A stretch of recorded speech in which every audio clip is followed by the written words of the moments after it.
D'abord, merci pour avoir pu vous libérer ce soir, c'est très sympathique. Alors selon moi, le changement dans les entreprises doit très clairement être impulsé par la direction générale, par le management. Mais plus qu'impulsé, c'est surtout créer les conditions qui vont permettre à tous de se sentir bien dans le changement et surtout d'avoir les moyens de conduire ces transformations en toute sécurité.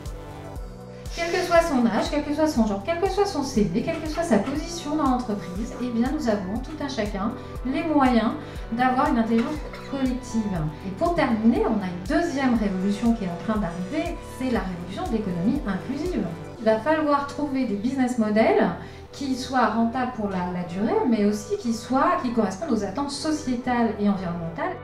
Commencer sur la transformation par les outils donne peut-être l'impression à certaines entreprises qu'elles se sont transformées parce qu'effectivement les outils pointent du doigt les retards technologiques que peuvent avoir certaines entreprises. Mais maintenant, commencer par l'outil, c'est commencer à mettre entre guillemets la charrette devant les bœufs, dans le sens où une transformation, c'est d'abord un changement culturel.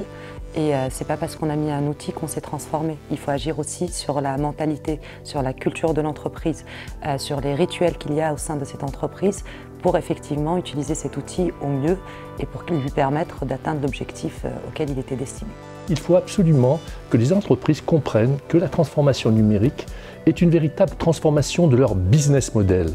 Cela implique de valoriser l'humain et de le comprendre, de l'accompagner, et ensuite de changer toutes les organisations. Autrement dit, changer complètement l'entreprise pour aborder cette transformation et qui est aujourd'hui inéluctable. Notre enjeu aujourd'hui en tant que RH, c'est de construire ce collectif et d'avoir des collaborateurs qui fonctionnent bien, qui avancent bien et qui collaborent toujours mieux. L'ensemble des salariés disposent tous déjà des capacités nécessaires pour pouvoir s'investir dans le changement. La seule chose qui leur manque, c'est les informations, pouvoir comprendre, donner du sens et de la cohérence à ce qu'on attend d'eux, pour pouvoir leur permettre d'agir et d'interagir. Et dans ce cas, le changement se fait tout seul.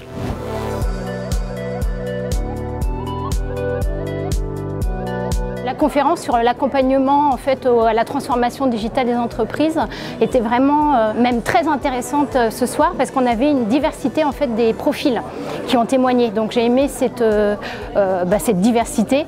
Elle a rappelé deux choses qui sont importantes. Un, c'est que pour transformer, il faut des transformeurs. Et le deuxième sujet, c'est qu'en fait, il faut accepter d'être dans une boucle apprenante et que ce qu'on a appris finalement, a peut-être une obsolescence plus ou moins rapide et qu'il faut accepter d'apprendre en permanence.